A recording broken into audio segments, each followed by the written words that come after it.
After more than 3 decades in the coaching profession, Gus Malzahn has called it a career. The former Auburn head coach and Arkansas assistant coach spent a lot of time in the SEC. Some memorable Iron Bowl games with him as the coach, and of course, led the Auburn Tigers to the 2013 National Championship game where they lost to Florida State. Gus Malzahn, 60 years old, will hang it up as a coach. Welcome to Southeast Sports Plus. I'm Gerhard Mathangani, joined by Patrick Walsh. And Patrick, I don't know how this news hit you, but I thought at the time, I was like, hey, Gus Malzahn seems young. He's 60 years old. So, of course, I mean, I think he's got plenty as far as like in the tank goes. But it did seem like for him, he started to slow down a little bit more. He was the offensive coordinator at Florida State, had a pretty solid season. But interesting thing to read here today, still a few months out from the season, Gus Malzahn stepping down. Yeah, I don't really know what my first reaction was. I just saw on my phone, I was like, oh man, Gus Malzahn, he's retiring. And honestly, the first thing I thought of was how fitting this comes a day after Alabama got obliterated by 23, just because it seemed like he always had Alabama's number. I mean, it looked like this season, all the lead up in the offseason was to the Florida State-Alabama game in week 1, and that was by far and away Florida State's best performance of the year, and Absolutely. They just weren't able to replicate that moving forward. So it was just so weird how, one guy has owned basically an entire football program his entire career. And, I go back to what Nick Saban would always say about Jordan-Hare being haunted. Is it Jordan-Hare or was it Gus Malzahn that was haunting him? Right, and you can make an argument that of all the coaches that had multiple games against Nick Saban, he probably had the most success. I don't have the numbers in front of me, but just thinking back on the guys that had to coach against Nick Saban year in and year out, he probably had the most success out of any of those coaches. Of course, he brought that RPO. He brought a lot of different concepts that gave Nick Saban and those defenses a lot of trouble over the years. I kind of remember him that way, just a guy that was really innovative at the time. I know a lot of Auburn fans grew a lot of frustration, especially late in his tenure, because it felt like Auburn was running out the same offense all the time. But it does seem to me that he does have a unique place in Auburn history. Although he didn't win the championship in 2013, that team made it to the championship, a memorable season. But he was also the offensive coordinator for the 2010 team, and possibly the most, I would say, maybe Fernando Mendoza this year, but like a single season, an unbelievable just run from an individual player, that Cam Newton year, and he was the OC for that team. Yeah, and I mean, you could put him up there with Fernando Mendoza. You could put him up there with Joe Burrow's historic 2019 season. I mean, it was just a great career, especially at Auburn, and then eventually moved on to UCF, had a few good years there before moving on to Florida State this year. And I don't know if it was kind of him accepting the fact that, hey, I don't know if I can really do this anymore, because it really is an insane time commitment to be able to not only lead a team, and especially with how today's game in the direction it's going. Correct. I mean, you have to be thinking about recruiting all the time throughout the entire year. And at this point, as we've started to see, and we'll get into here in just a few minutes, if you're not tampering, so to speak, you're not truly trying, because like everybody's doing it at this point. So I mean, it takes a big strain. I know he was the OC this year, but I think he accepted the fact that, hey, I just cannot put this time commitment in it anymore. I just want to be with my family. Absolutely. Great topics on today's show. As always, we will dive more into this. Gus Malzahn announcing his retirement, and current Auburn head coach Alex Golesh blasts the state of tampering. We talked about that just a moment ago. We'll dive deep into that and exactly what he said as it relates to a couple of SEC schools that were in hot water over the last couple of weeks. Some NBA players, this time legitimate NBA players, not just the G Leaguers, looking to go back into college basketball, what that means for the future of the sport. And Florida absolutely hammers Alabama, and some chirping between the two head coaches there in that matchup. Great guests on board today. We'll have Roger Wallace and Corey Curtis joining us from Austin and Nashville, respectively. But let's go back to this Gus Malzahn announcement today.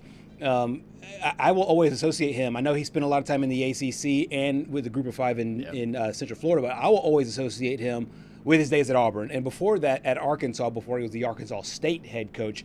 But this, to me, he's a guy that I think, obviously, when you coach in the same era as Nick Saban, it reminds me a lot of the guys that played in the same era as Michael Jordan. Like you have, whether it's Charles Barkley, Patrick Ewing, Reggie Miller, you had a lot of guys that had a lot of success, but Jordan blocked a lot of those guys from winning championships, and I feel like he had to coach with the greatest to ever do it. He had to do it in the exact same state. So, I mean, given all he had to go through, I thought that he had a really remarkable career at Auburn, because it had to be probably one of the hardest times to be an Auburn head coach. Is it fair to say that he is the Eli Manning to Nick Saban being the Tom Brady?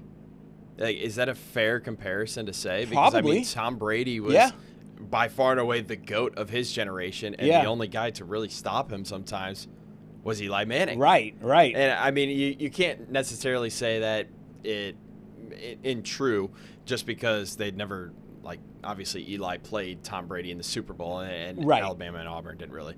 I mean, you could make the argument that whoever won the Iron Bowl was going to eventually go on to be the national champion. For a while, that was the case, yeah. I mean, I feel like that's – I was trying to think of a comparison, and I don't know if I could really make one to Jordan, because the Bulls were just so good in the 90s. Right. I feel like that's the only one that you could sort of make any resemblance to. Yeah, because and to your point, the fact that Eli got Brady a couple of times, won a championship, that will be kind of the one thing, quote unquote, on his resume that people will say, hey, he didn't win a national championship. Gene Chizik won a national championship. Right. And Gus Malzahn was on that staff, but he did not win a national championship based on that 2013 season. That 2013 season was absolutely insane. And what Auburn was able to do, with Gus Malzahn, I think, being able to get him, back from Arkansas State, where he was the head coach, I think it was a huge win for Auburn and a big boost for Auburn. There you see, it felt like highs and lows, because the highs were an appearance in the national championship game, but the lows were appearances in the Birmingham Bowl and the Music City Bowl. And so I know that they ended up winning those games, but you have 105 wins overall, more than 60 there with the Auburn Tigers. I feel like this is he kind of lives in this weird space where I think it just depends. If you're a Bama fan, I think that you looked at him and you're like, okay, he will always have a team that's a threat, at least. And if you're an Auburn fan, it's like, we were that close to a national championship. Yeah. Then he won a national championship as the offensive coordinator. I just feel like you probably have to see it through a couple different prisms. And obviously, we still have to see what is going to happen this season with Alex Golesh on the Plains. But is it fair to say that when Gus Malzahn was the head coach at Auburn, it always felt like there was a chance to win a game, whereas sometimes in recent years it's like, it's just it's so crazy what mental fortitude does in sport, because especially this past season it was like, all right, the defense is good, but what is the offense going to do this game? Correct. What's going to let us down this game? But whereas I feel like some, and I've been seeing this all over social media, some people were saying, hey, whenever Gus was the head coach, it just felt like we always had a chance to win a game. Absolutely. And there you saw he was the 2013 AP Coach of the Year and won those 68 games. This is that 2013 season where Auburn obviously makes the national championship game, but they do it on the heels of possibly two of the greatest plays, individual plays. Not possibly. Kick six for sure. Prayer, Jordan Hare, we've seen Hail Marys before, but considering the stakes that were involved in the Auburn-Georgia game, then you had the Iron Bowl with the kick six right after that. That is probably, to your point from earlier, why Nick Saban says that Jordan Hare Stadium is haunted. And I don't think he was just talking about just his team. He actually just, was watching the film of the Georgia game that happened the week before, 2 weeks before, and going in. And that season to me will always be colored. When I close my eyes, that graphic was saying when you think of you think of Gus Malzahn's legacy. That season will always be, when I close my eyes and think of Gus Malzahn, I think about him right after the kick six, him going crazy, and then after the SEC championship game, just going absolutely insane because they had made the college football playoff, the BCS championship there at the time, and it seems to me that like I'll associate him with happy moments and good moments, despite the fact that if you look down the road, they didn't end up winning it all. Yeah, and honestly, I think in my opinion, when I look at Gus Malzahn's career, I think for me his legacy is going to be he did a great job of getting his teams to play in these big games, but he just couldn't get it done. You talk about the national championship, some of these New Year's Six bowl games that he got Auburn into. They played in them, right? But I believe they were 0-4, 0-5 in New Year's Six bowl games. Where, as we mentioned, the Birmingham Bowl and the Music City Bowl were the only 2 wins that he had, and I believe the Gasparilla Bowl was the other one that he had over at UCF. So I mean, he put his team in a position to get to these games. He just was never able to get over the hump, and I mean that's no disrespect to him by any means. Sure, there's a lot of factors that go into it. I see it nowadays with the Cowboys. It seems like they can always put themselves in position to get to these games, but for some reason, one thing or another doesn't go their way, and then all of a sudden, it's just over. But yeah, and another thing I think about when it comes to Gus Malzahn is that, like, for a while it seemed that colleges felt a little bit gun shy to hire high school coaches. Yeah, and he was one of the first ones I remember who had an incredible high school coaching career. Wanted to go from high school to college, and a lot of times you have to start as support staff or whatever, and usually those guys aren't on the field. Right. He was on the field as the offensive coordinator first at Arkansas, and then he was a head coach at Arkansas State. But then after that, you saw guys like Hugh Freeze make the jump from high school into college. A couple others that come to mind. I just felt like he kind of almost changed the narrative of getting high school coaches to coach on the college level. Yeah, and I think Eli Drinkwitz is another one. Yes, that's another good one, yeah. I believe he coached at Arkansas. And then even on the basketball side, I mean, Bucky McMillan. Yes, I would almost classify Gus as basically a trailblazer for people to be able to go from the high school level up to college, and then sometimes if you do well enough in college, you can even make the jump up to the NFL. Right. But I mean, I would say he was probably a trailblazer in the high school to college ranks. Absolutely. He coached at, I think it was Springdale High School there in Arkansas. An incredible career there. And then now it's ironic enough that he goes the jump from high school to offensive coordinator at Arkansas is followed up by him going as the offensive coordinator to Florida State. Yeah. And then beating Alabama the last time he played him. I feel like that's like it's almost to me.